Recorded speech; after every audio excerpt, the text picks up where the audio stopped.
Question. How much would you sell Ethan Chapman for? 26 years old, turning 27 in the coming month, signed for £40 million. 7 goals, 5 assists last year, a solid season, a very good English player, but not a starter. Would 50 million be enough? I mean, we signed him for 40 million. Would 60 million be enough? How about 70? Or how about, if you're Chelsea Football Club, £81 million all up front? Yeah, we're accepting that. That's how we're kicking off this transfer special. And if you're wondering why, it's because I've got Henry Weber back from his loan spell, a player we agreed to sign last year who's, well, he's kind of the Chapman replacement before Chapman's even left. We signed the guy on the left in green for £17 million, 21 years old, playing regularly for the Austrian national team, can play a few more positions.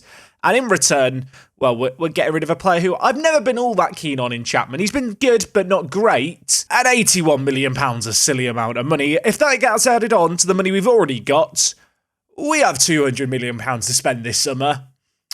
That's going to be quite fun.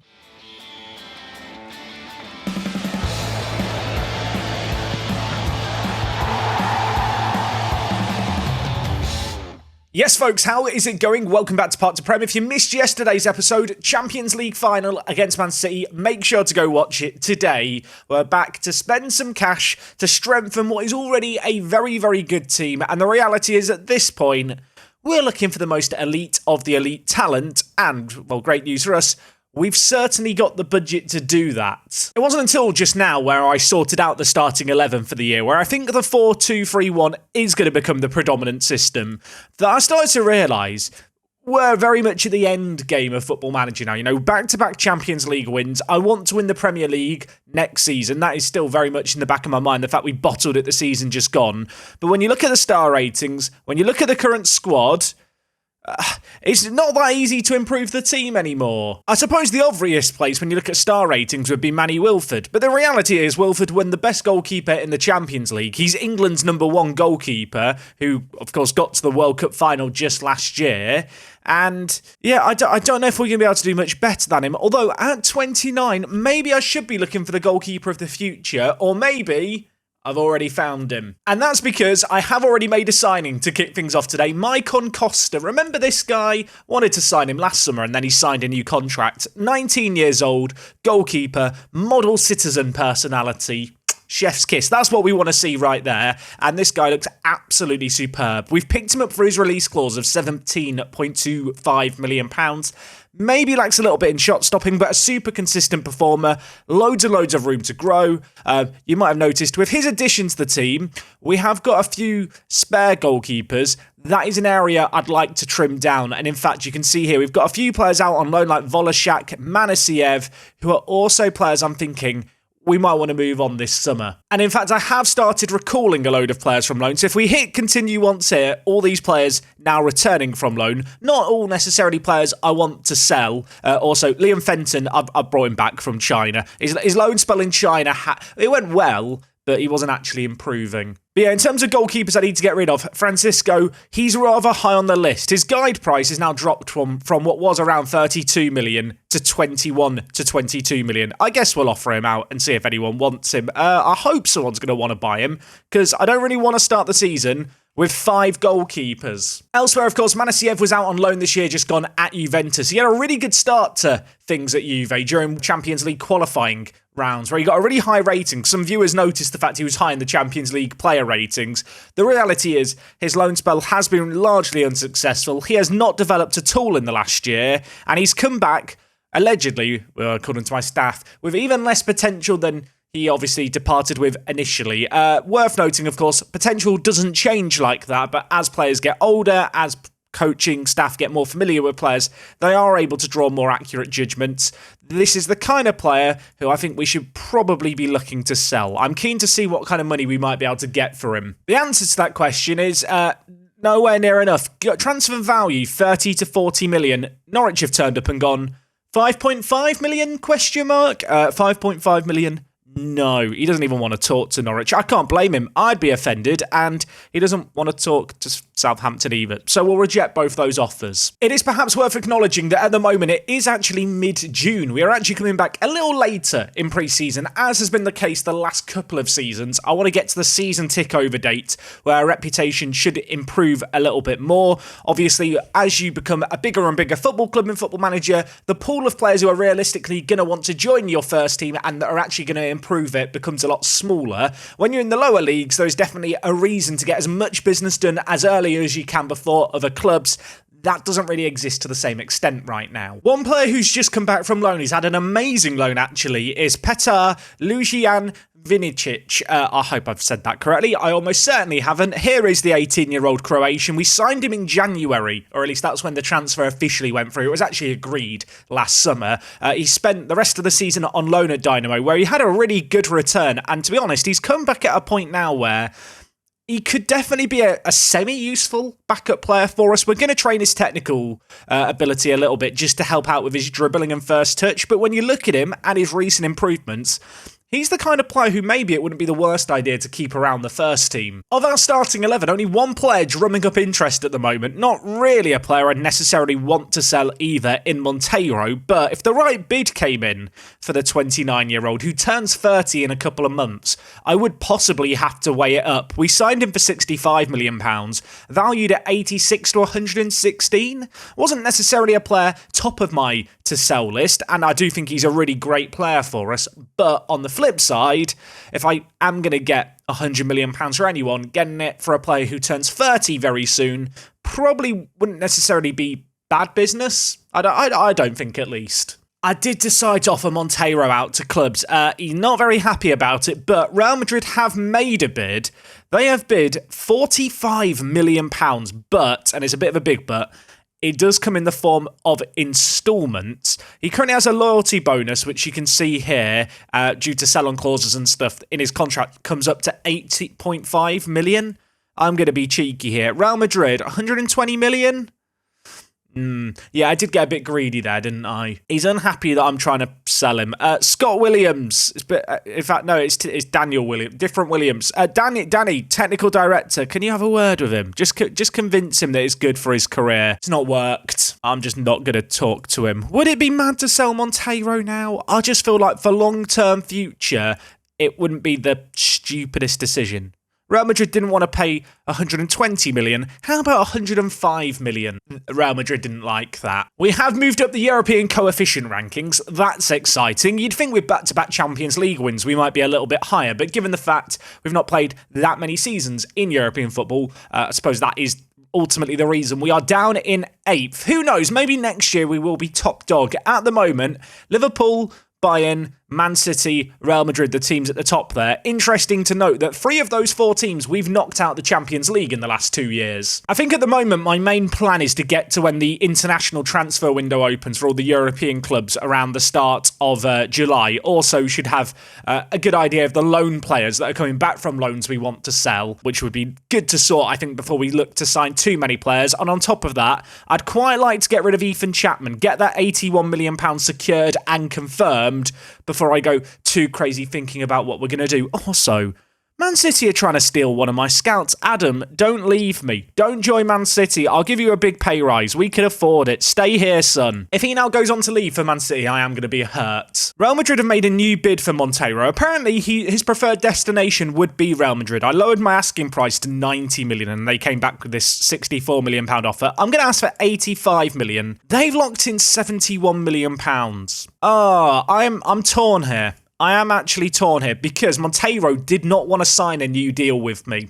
His current contract runs out in 2 years. Obviously, I don't really want to sign him to a 5-year deal, given the fact that would take him through to the age of 34. If I'm offering him, I think it was £200,000 he wanted to stay around. I don't think he's going to be the same player he is right now in 4 years' time. This is a tricky one with this bid because of all the fees that we pay. In terms of sell-on clause and stuff, we would actually technically make a small loss. Oh, this is tricky. I think Monteiro's really good.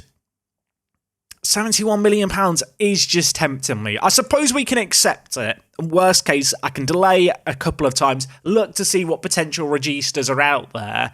Not really in the business of selling our best players, but ultimately, there's a pretty high probability he walks out on a free in 2 years' time. So the fact that we're getting a bit of £70 million for him now feels like it might be a mistake not to take. If he did leave the club, I'm sat thinking, who would you actually bring in? Would you want to play Sweeney as the regista? Could Sweeney play as a regista? I'm not sure. It's what you really bring him in to do. Although, to be fair, with his overall ability, you could probably do a lot worse at regista.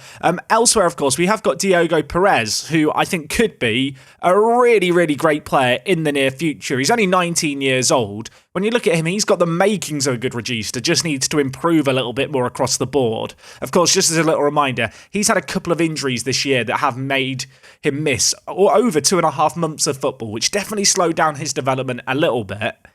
I feel like if I wasn't to sign anyone, we'd kind of be okay still. At the same time, with the current squad, there's definitely scope to bring someone in. We've got the money. I was just looking here through players who are 25 or younger, sorted by current ability, and I am wearing my Japanese football shirt today from kind of the most recent World Cup. Rion Ohashi here, playing for Dortmund, Japanese player, can't play defensive midfielder, which is a minor concern.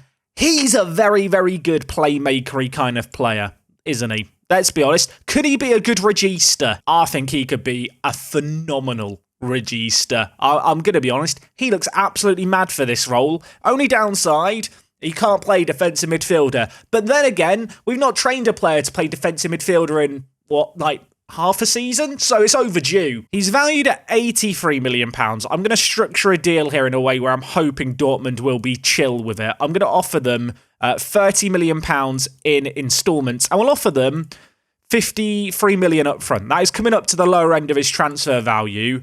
They want to sneak in some extra bits here.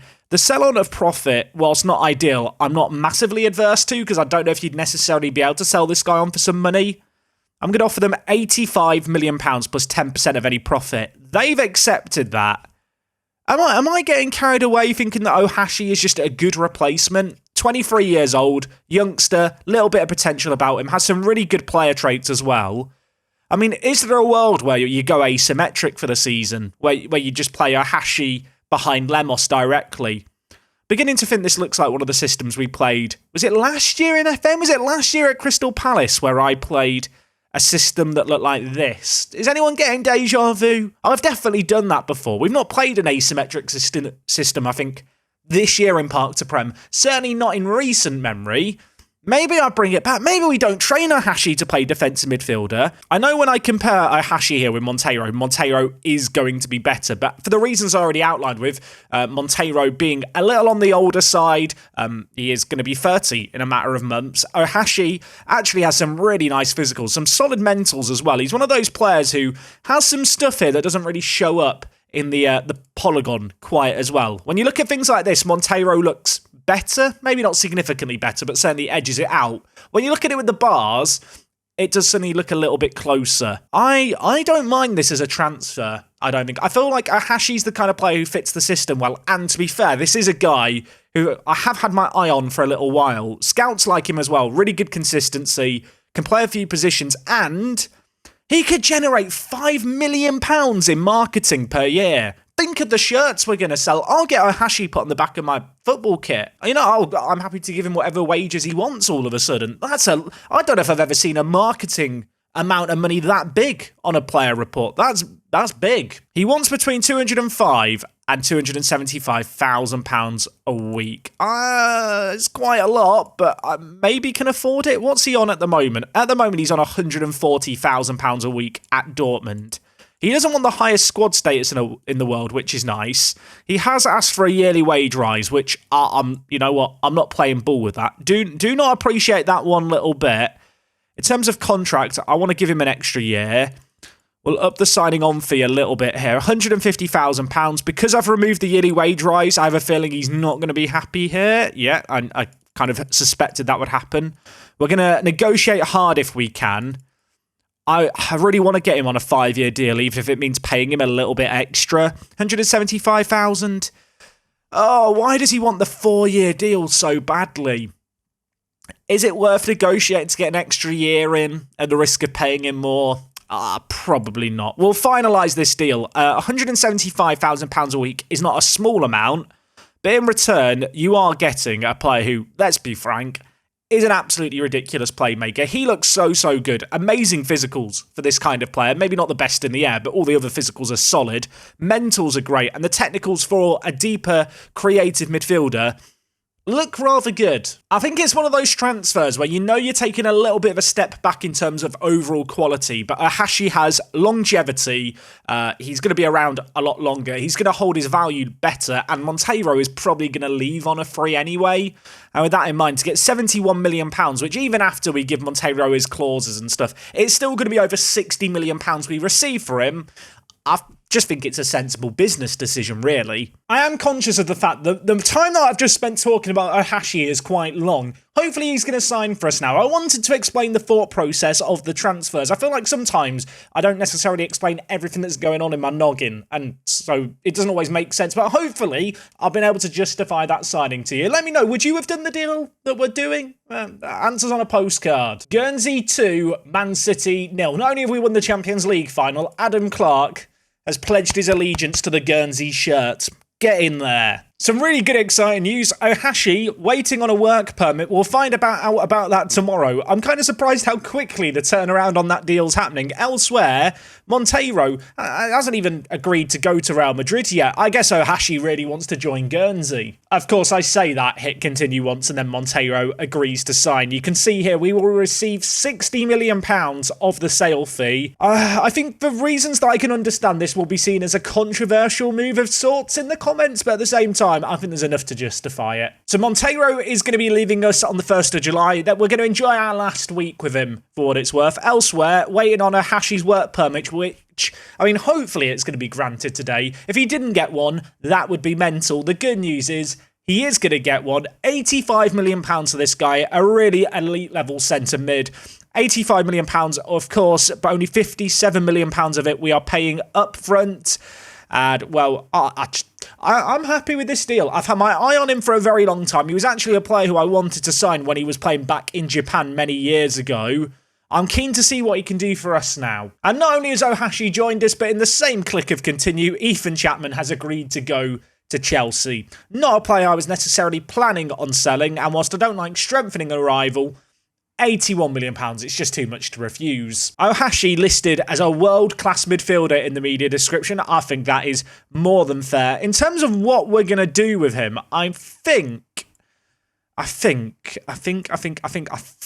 we're going to play a roaming playmaker at centre mid, and that will be where he fits in. The other advantage of playing this asymmetric system for the year would be that Lemos, if needed, could slot in at centre mid. Not that you'd really want him there, but it's just an extra way that we can get Lemos into the team that we couldn't before. And also Diogo, who of course is our other kind of backup, more creative midfielder, he's actually naturally a centre mid rather than defensive mid. So for that reason, again, this works quite nicely. Of course, if we start the season and it's not going to plan, there's no reason why we can't switch back to the Regista. But in terms of fitting Ohashi into the team, I think roaming playmaker is the play. And when you look at him as a roaming playmaker, which is almost certainly the most demanding role in Football Manager alongside kind of complete forward and complete wing back, I think it's safe to say he ticks most of the boxes. One thing I've not really talked about is that when it comes to the provisional best 11, I have got Huntjens playing on the right-hand side for the team. I feel like this is just a sensible thing to do. He's got a fairly strong left foot and a very strong right foot, which obviously it'd be great if he was either footed, but in terms of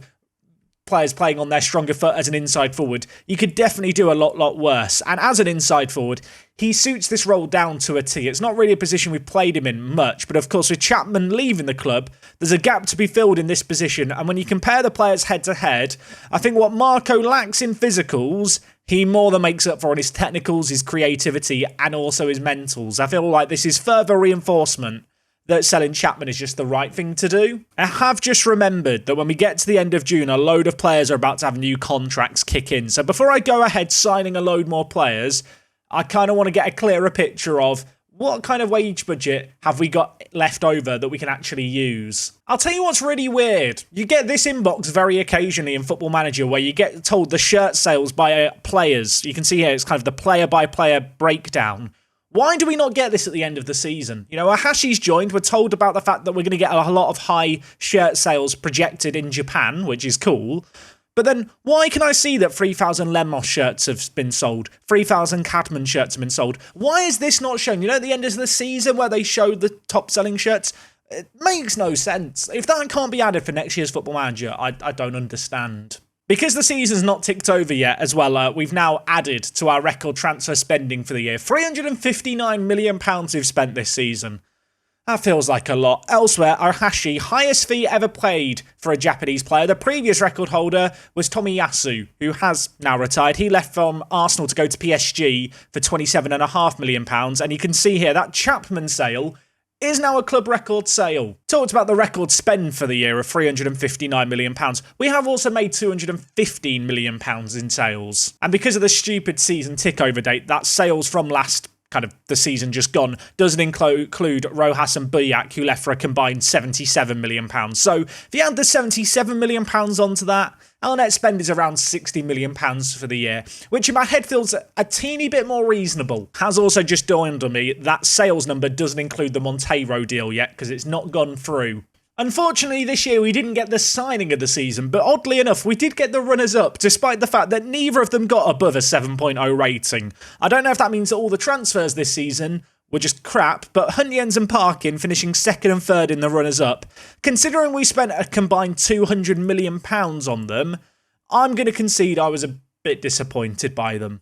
Also, Parkin's still declining as a footballer. What's happening, Paul? I say that, I do know what's happening. His weak foot's developing, and it's eating into his current ability, which, on the one hand, it makes it look really negative here, but instead of having a very weak left foot, he's now just got a weak left foot. Have just got the newly updated season objectives in terms of expectations. Reaching the semi-final of the Champions League is the minimum requirement. That feels quite excessive. Elsewhere, I feel like earlier it said we wanted a title challenge at the end of last season. Now I'm being told Champions League qualification through the league. I think we can manage that, no problemo. I have also noticed here that Shanghai Shenhua have terminated the link between the teams. I'm only slightly offended. Sesko has also just retired as a player. He's an awful coach, so we probably won't be signing him. One person, though, who I did sign as a coach, despite the fact they're garbage, and I forgot to mention this happened, during last season. Brandon Charles is back at Guernsey. Incidentally, he joined us around the time where our form turned around after Christmas. So maybe it was Brandon Charles. Maybe his coaching of the under-18s inspired the first team. They say correlation doesn't mean causation. In this case, it definitely does. Has just dawned on me, probably should sort out some pre-season friendlies. That seems like it'd be a sensible thing to do. Okay, pre-season sorted out. For some reason, I never get the option to go on a pre-season tour. You know, normally at the end of the season, you get asked where you want to go. Never been asked, so we just chill out on the island of Guernsey every pre-season, which I guess works for me. This season just gone, we did set a record for average attendance. Bit annoying, really. I think that's pretty much a sellout. The fact the board don't want to build a new ground is going to become a problem in the next year or two. In terms of opening fixtures, having Man City at home and Liverpool away on the third game of the season, it doesn't really feel like the most ideal of fixtures. I mentioned players signing new contracts. That day has come. McKillop, Tejera, Lemos, Copo, Rios. Ignore the amount of wages we're actually paying a lot of these players. I'll admit, it's a bit of a bump up, but ultimately, we're locking down a lot of important players for the future. Although now, when you sort players by wages, oh god, it's significantly more painful to look at. But on the positives, there is suddenly a lot of players locked down for the next 5 years, which I think is a bit of a relief, really. Just notice Steve McDonald's contract is up at the end of 2041, but don't worry, we've got a 3-year extension. So we'll trigger that, and, well, don't worry. You're here forever, McDonald. You're not going anywhere. Enjoy your stay. I have just noticed our wage budget, we are now massively over. We're currently spending 3.365 million on wages. We'll shuffle some money across. It's not like we're short of money at the moment. Even with me shuffling £600,000 into the wage budget, there's still £175 million in transfer budget to spend. I feel like we're going to be making a big signing today. Interesting to note, Vincic, who I am keen to get into the first team, I think, this year. I mean, you can see his development. He's been playing at the Under-21s European Championship. He's made it into the Dream 11. I feel like I should be having a look through the rest of this team to see if there's anyone particularly good here. I say that, didn't even realise, but Adam Mitchell, one of the centre-backs, he is one of my players. I had no idea this guy was in our team. He's really good. Why have I not been aware of this guy sooner? How much has he improved in the last few years? I do not recognise this man. What is that development? Do you ever have this happen? I mean, because he's in the youth team and he's got a bad star rating, I don't really take note of him. But it turns out he's absolutely bonkers. What is that physical development? Whether or not he'll actually ever be good enough for our first team, I suppose, is a slightly different question. He's on £350 a week. I got to give him a new deal, haven't I? He just wants to be a youngster. Mate, you can be a youngster and then some. £9,500 a week, I'll give you that. You know, look, I'll give you a 5-year deal, 12,500. Am I overreacting here? Possibly. But I don't know. Adam Mitchell, remember the name? Kind of half tempted to put him in the first team, but that probably would be a little bit rash even by my standards. I was for a moment wondering if the other English player in the European Under-21 kind of Championship 11 was going to be another one of our players. It's not another one of our players, but Luke Steer here, he does look rather good, doesn't he? My scouts have looked at him. They've bigged him up a lot. He's been on loan at Oxford United. Very, very good English centre mid. Plays for West Ham, can play centre-back. Is it just me or is he the Declan Rice regen? Not that regens work like that anymore, but that's what he looks like. Have just spent 2 minutes looking through all the youth team players. There's no one else as good as Adam Mitchell, sadly. Media prediction for the upcoming season is second. That feels good. It rises again on last year where we were predicted to finish third. In terms of, well, I was going to say the favourites to win the league, I think it would have been Liverpool, but according to the latest odds, we're now the favourites. In terms of the Media Dream 11, our only player in it is Grasser, which does make me feel a bit sad. I have had the odd person ask me about the goalkeeper in the Media Dream 11. It is this guy, Navarro, Argentine goalkeeper. He's got 6 jumping reach, 9 aerial reach. His height, he's like 5'7" or 8", I think. It's like a weird experiment where someone's gone, I made the perfect goalkeeper, but I made them small. Definitely sounds like a YouTube video someone would do. He is that player. I mean, he's a good goalkeeper, but that aerial reach, that jumping reach, I would never go near him, despite how good he is everywhere else. But, well, saying all of that, he does still play rather well for Liverpool. So what do I know? Gillier here, who's a Chilean, who we have looked at a few times. I feel like I've talked about him a lot. He is actually available at the moment. He's transfer listed. He's unhappy. Both Man City and Tottenham have made bids for him. I don't really necessarily need him, but I kind of want to sign him. Is that weird? I'm thinking this season we are going to be more reliant on this 4 at the back system, and Archer is good, but I am conscious about the fact that, well, he's in his late 20s now. I say that, he's only just turned 28, but we are going to need a long-term successor, and Gillier, I mean, he's not only a really good right-back, but a player who can play defensive mid and centre-back, and if I sign him, it means that he's not going to Man City or Tottenham, which also fills in my interest. Let's ask the agent, how much are they going to want? 56 to 85 million, although those wage demands are a little bit mad. Let's see how much they want, Atalanta. I bid 56 million, they've come back with 80. I don't really want to be paying more than 60 million pounds for a player who would more than likely be a backup. This is already a little on the steeper side, but £68 million has been accepted. I am now interested to know what kind of wages he'd want.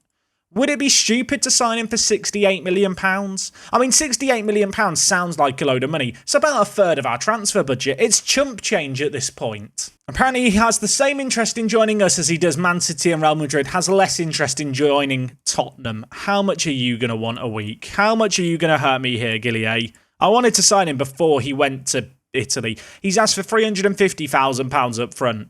I can't even offer that much. He wants a yearly wage rise of 10% on top of 350,000. I mean, it's just not happening, is it? I'm not paying £300,000 for a backup right back. No, I can't even consider it. Apparently, Luke Steer, that youngster from West Ham, would be a really, really good player. Release clause of £39 million. Am I mad for even considering triggering that? He does look very, very good. Like, really good. You've got to remember, 5-star potential in our team, even 4-star potential in our team, is a top quality player, if indeed that is an accurate reflection of how good he is. Oh, I'm tempted. I shouldn't do it, but I'm tempted. I feel like we'll wait on that one. I'm going to see what kind of money we can get for some of the players returning from loans. It is now about to turn to the 1st of July, so all the players coming back from loan that I don't want to keep around, the likes of Volashak, hopefully a bit more interest in Manasiev now that the European transfer windows have opened. We should have a better idea of the money we're playing with. Elsewhere, you can see here, Monteiro officially joining Real Madrid today. A sad day. Monteiro receives 10% of his transfer fee. Enjoy the £7 million, mate. Use it to buy a nice house or something. Fans are unhappy. We've signed Hashi. It's going to be fine. So I'm going to remove Volashak as being available for loan. I'm going to remove his transfer value to unspecified, and then I'm going to offer him out. Apparently the guide price is 45 to £55 million.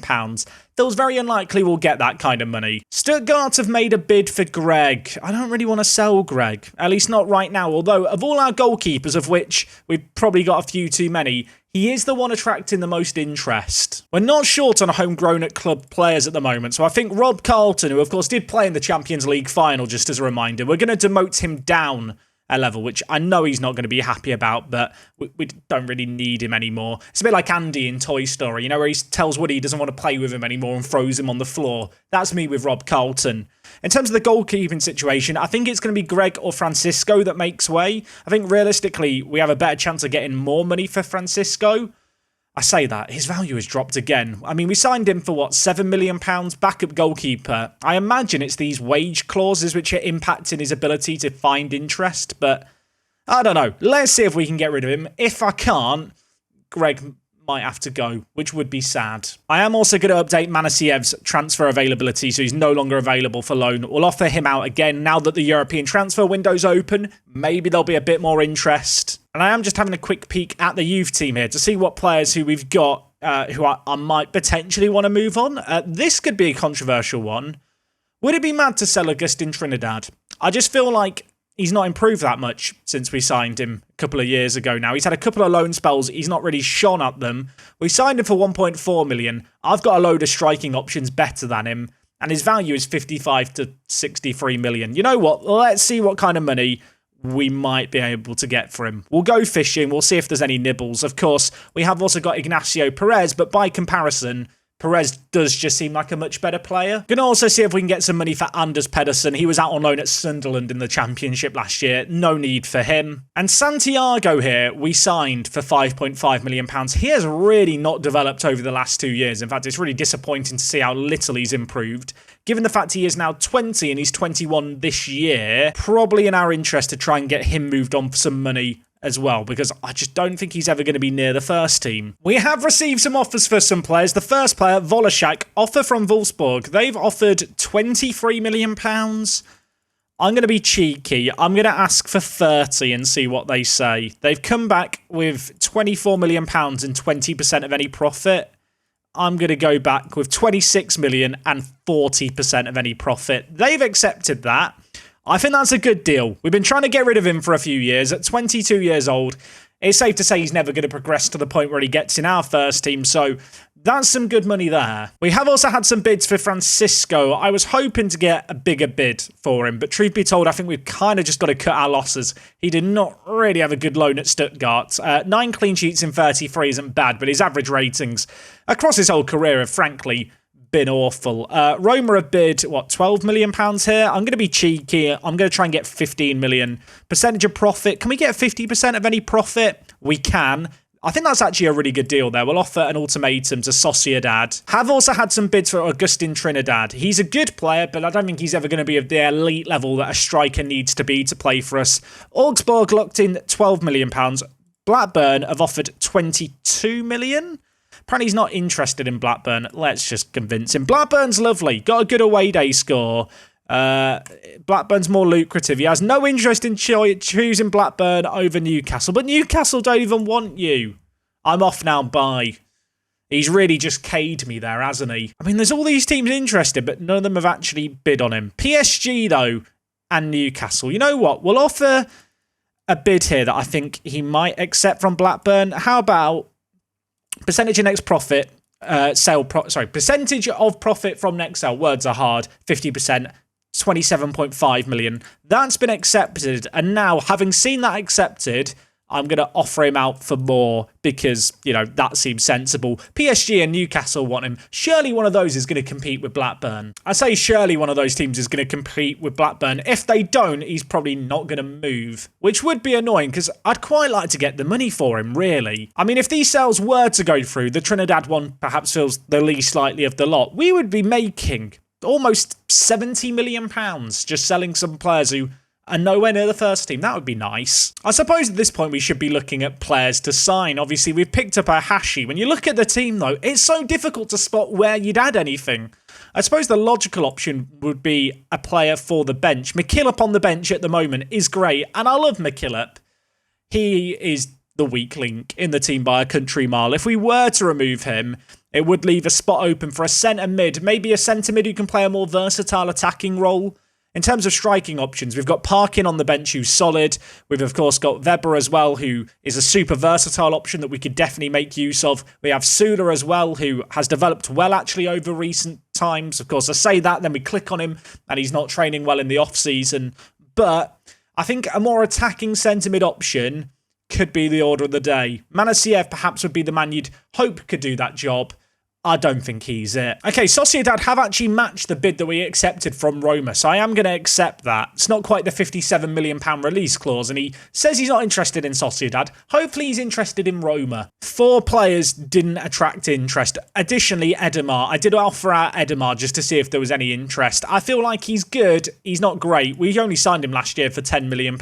He's not improved at all. With that value, and with how he's looking at the moment, I kind of just want to try and cash in on him while we can. I was just eyeing up players that are transfer listed. The old friend Simvalidis is available again. Worth noting with Simvalidis, last year he went on loan to Tottenham for the second half of the season. It's our turn to loan him, I realise. It went Tottenham on loan, then Liverpool, then us on loan, then Liverpool, then Tottenham on loan, then Liverpool. I should just make a bid to loan him, shouldn't I, really?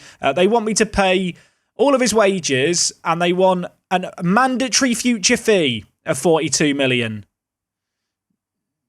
No, I don't want the mandatory future fee. Can we remove that?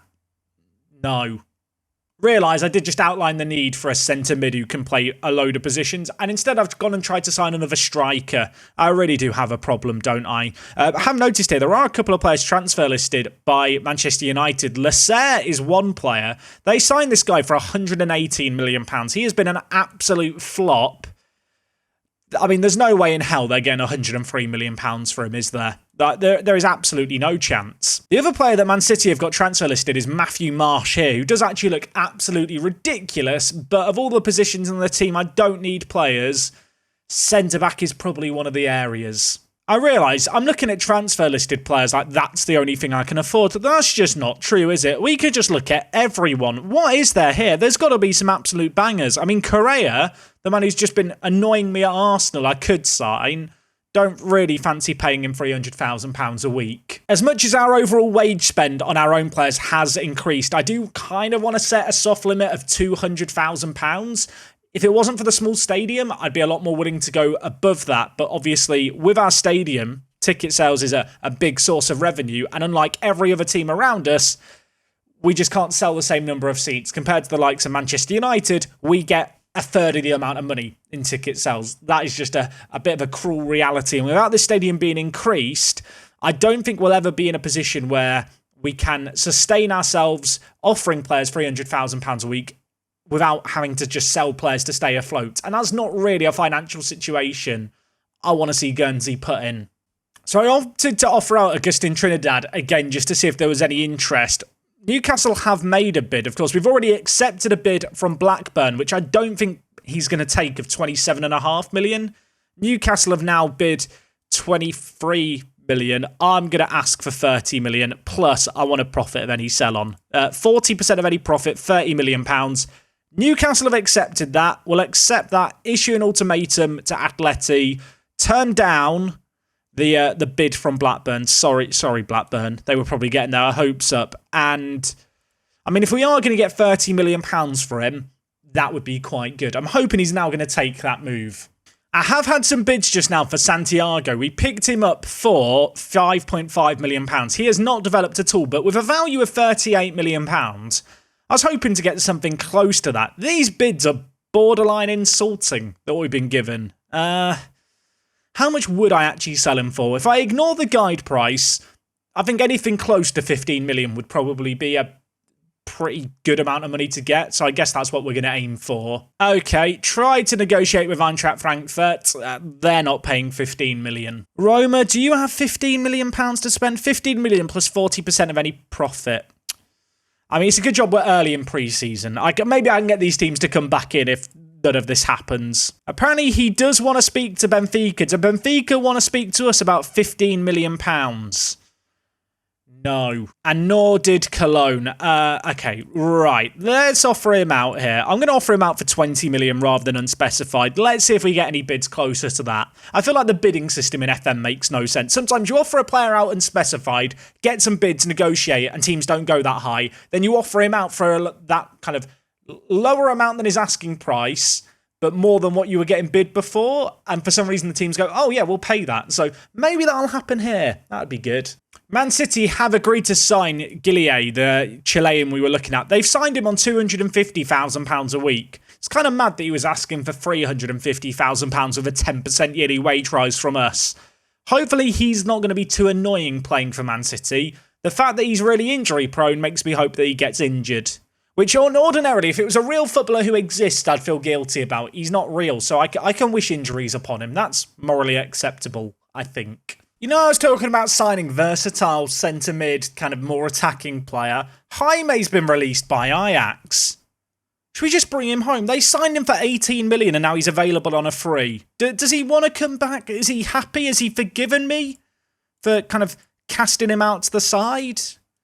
You know what? I'm a footballing romantic. We established it last episode. I'm reinforcing it today. Come back home, son. Will he actually play that much for us? Probably not, but it's just a nice narrative. Apparently now Brighton, Roma, Empoli, Celtic and Rangers have made offers for him. I'll give him a bit more money. I've decided in my heart of hearts that I want him to come back, and I'm hoping that because we are one of his favoured clubs, I assume... Are we one of his favourite clubs? No, but I'm one of his favourite people. But with that in mind, I'm hoping he'll want to come to us. Kind of surprised that no one offered him a contract sooner. It's like a week into his free agency. Kind of surprised as well that I didn't notice he was a free agent. But here we are.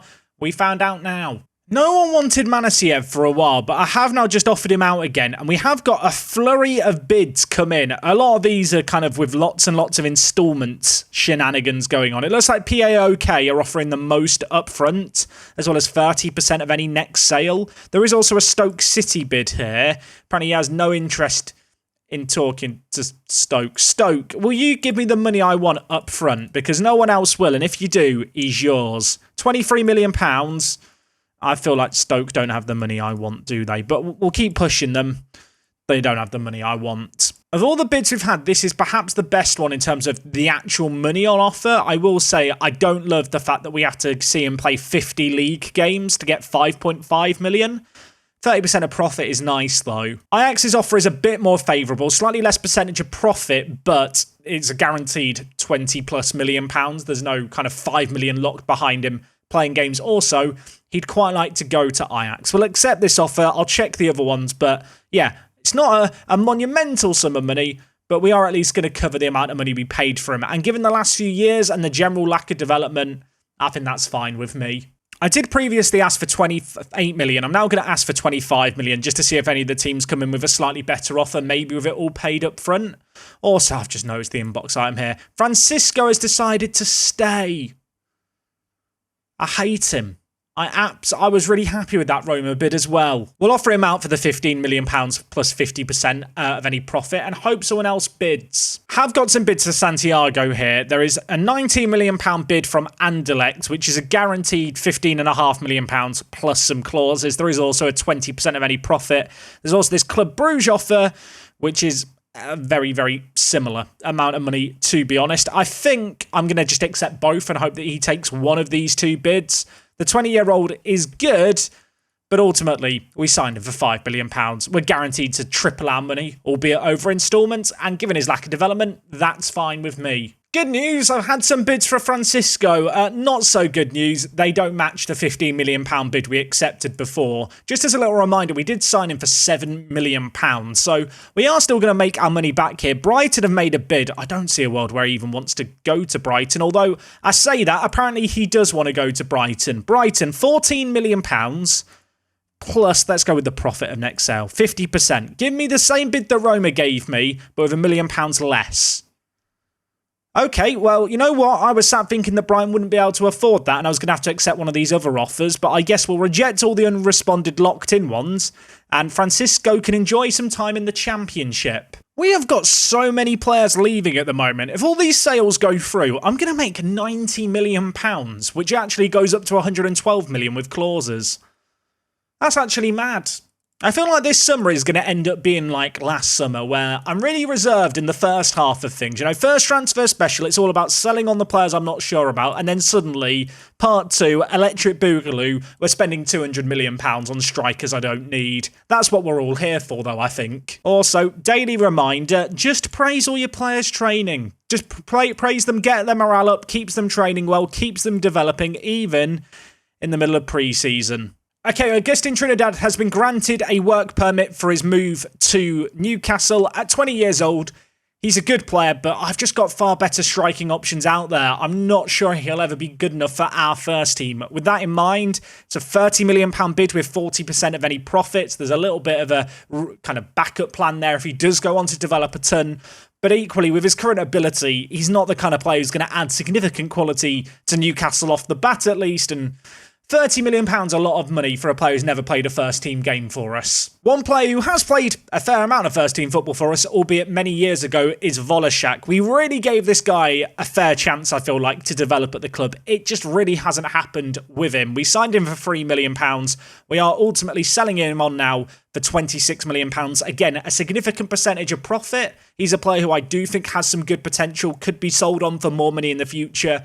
I just don't see a way he achieves that with us, and with that in mind, £26 million is a lot of money again. I feel like we're going to be saying that a lot as more and more of these sales come through. Apparently Manny Wilford wants a new contract. You've got 3 years left on your current deal, mate. You don't need a new contract. You think you need it, you don't need it. And good news for us, he's listened to me. The Gold Cup's been going on this summer. I've been keeping half an eye on it. Top goal scorer in the competition was Alanis, which we love to see. The final, though, was Jamaica versus Mexico. Dane Ryman here got the best rating in the competition. He plays for Getafe, the Jamaican forward. Jamaica have won the Gold Cup on penalties. The USA were knocked out by Mexico, if I'm not mistaken, on penalties as well. Indeed, they were on penalties. Yeah, Jamaica winning the Gold Cup, that feels I was going to say that feels a bit weird in Football Manager. Saying all of that, they've actually won it a lot of times. I'm kind of surprised Mexico have only won it once. Is that weird? Is that unusual? I'm not sure. I don't normally look at the Gold Cup that much. It feels weird. I am conscious that today's transfer episode is getting a little longer and we are getting into July. I want to find out if Jaime's joining us on a free transfer. That was kind of the thing I'm waiting to end the episode on. We've got all these sales going on that I kind of just want to make sure go through before I start looking for players to sign. But I want Jaime to join too. I can't express it enough. I really want him to pick us. There's a lot of teams interested. I will be hurt if he doesn't come to us. You know what? This is good enough for me. We are waiting on a work permit for Jaime. It should be granted in 2 days' time. He's coming home. He left us, went to Ajax for 80 million, and he's rejoining us on a free transfer. What a Guernsey legend. We have still got a few sales going on that are potentially going to add up to £34 million being added to the transfer budget. What it does mean is that tomorrow we can go mad. Originally, I was thinking we'd be spending as we're earning. But I feel like sometimes in Football Manager, it's kind of just nice to get rid of players first, then look to bring in the new ones. And when I look at the first team, we're kind of in a spot where I don't need to sign a load of players. We're just going to go out and hunt out 1 or 2 world-class options to add to the team. Where I should be adding them, I'm not sure yet. So if you've got any suggestions for positions I should be strengthening or areas of weakness, yeah, let me know them down below, because I'm not sure. Maybe I'll just sign more centre mids to train at defensive mid. That's probably the most likely outcome. I'm sure there'll be some people surprised that I did opt to sell Monteiro, but I do feel like it is just the sensible thing to do. We've added in Ohashi, who is a really good centre mid option, a player of significant quality, who I'm quite excited to see what he can do. And on top of that, kind of excited to see what the new system is going to look like in the game this year. This is a system that, as I mentioned, is not too dissimilar to what I used at Crystal Palace last year towards the end of Park to Prem. I do like asymmetric. If you did enjoy today's episode, as always, please do drop a like on it. Let me know what you think of the wheeling and dealing, any players that I should be looking to sell on that I'm not already looking to sell on. I feel like we've already done a pretty good clean out, but there's always room to sell on 1 or 2 more players. When you look at player values here, probably should be looking to move on a few more players. Regardless, that is tomorrow Jack's problem. I will see you guys tomorrow for more Park to Prem action. Hopefully you enjoyed today's transfer special. Until next time, take it easy, leave a like, and I'll see you in a bit. I'm out.